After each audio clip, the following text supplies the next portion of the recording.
हे कबेवा के झूमे जानी आरती है रे माई। गाना के भाव सुनो। हम दूसर चीज नहीं गावत, बियाह के प्रोग्राम में बन तो बियाह गावत नहीं, बियाह से तारा बाउर कर दे।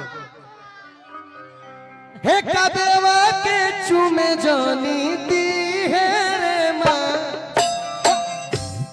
हे कबेवा तो हई बुढ़वन से छुआइल बिया गे माँ।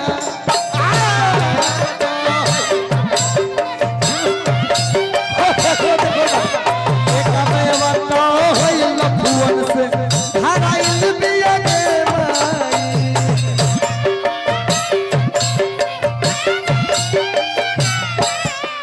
अरे सब मड़ावा कैलस भाकर भांडवा रे माई।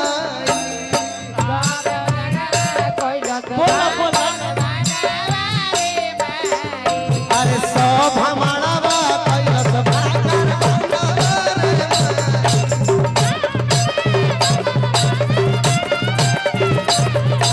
सब मड़ावा कैलस भाकर भांडवा। जब चुमे वाला गीत गाइए देले बने तारा गावे के बा तब बियाह के गावे के पड़े। दोसर गीत गावे तो हम गंदा गंदा गावे लगे ना तो आप चुमाओ हाँ, गीत गाए हैं गाओ। कि दही बा फेर चुमे चलले चंदन के बहिनी ना।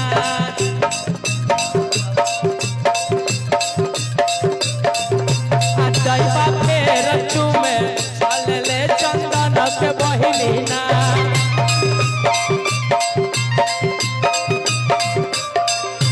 छिनर के गाल डोलेला, छिनर के गाल डोलेला।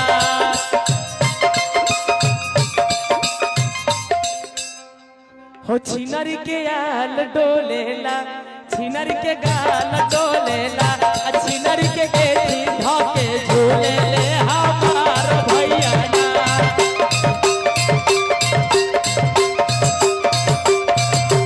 छिनर के आंचल धके झूलेले हमार भैया ना।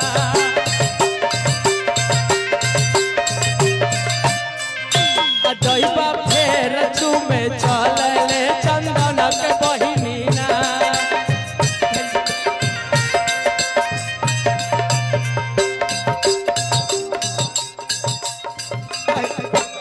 हई का कहता है हई कि रोहरी के तीन गो पाता आ तीनों के तीनों का चना रहे।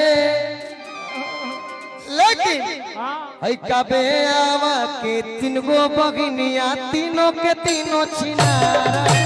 चंदन के चारों बहिनिया चारों के चारों सेना रहे। तीनों के इहे ना जो तू गइलू हो ओकर धुन कैसे हो कि दैया फिन चुमावे। ई मानो के गीत हो कि दैया फिन चुमावे, दैया फिन चुमावे चलले कबेवा छिनरी ना। दैया फिन चुमावे ये हो मानो के गीत ये हो। हमार ले फरी होइबू है बियाहे छापा में हम गाना ना गए बियाह के गीत गा के हुर दब के हुके आई कि दैया फिन चुमावे, दैया फिन चुमावे, दैया फिन चुमावे चला ले हई कबे आ।